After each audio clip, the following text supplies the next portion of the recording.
डरते रहो ये जिंदगी बेकार ना हो जाए, डरते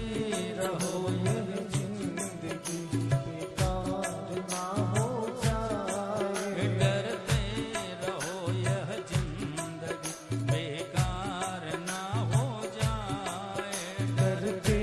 रहो ये जिंदगी बेकार ना हो जाए, सपने में भी किसी जीव का अपकार ना हो जाए, सपने में भी किसी जीव का अपकार ना हो जाए, डरते रहो यह जिंदगी बेकार ना हो जाए, डरते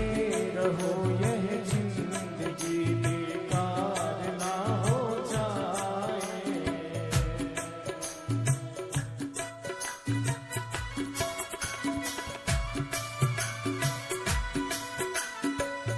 हाथ ऊपर करो।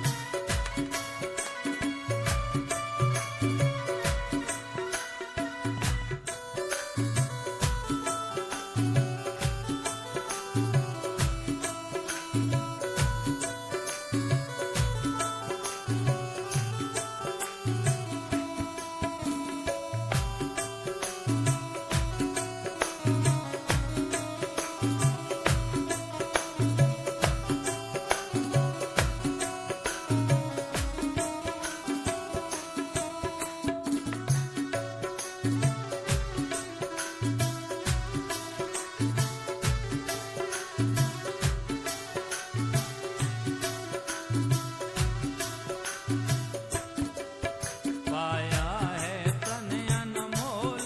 सदाचार के लिए, पाया है तन अनमोल सदाचार के लिए, पाया है तन अनमोल सदाचार के लिए, पाया है तन अनमोल सदाचार के लिए, कहीं विषयों में फंस करके, कहीं विषयों में फंस करके, कहीं विषयों में फंस करके, कहीं विषयों में फंस करके, अनाचार ना हो जाए, कहीं विषयों में फंस करके, अनाचार ना हो जाए, डरते रहो यह जिंदगी बेकार ना हो जाए, डरते रहो यह जिंदगी बेकार ना हो जाए, सपने में भी किसी जीव का अपकार ना हो जाए, सपने में भी किसी जीव का अपकार ना हो जाए, डरते रहो यह जिंदगी बेकार ना हो जाए, डरते रहो यह जिंदगी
सपने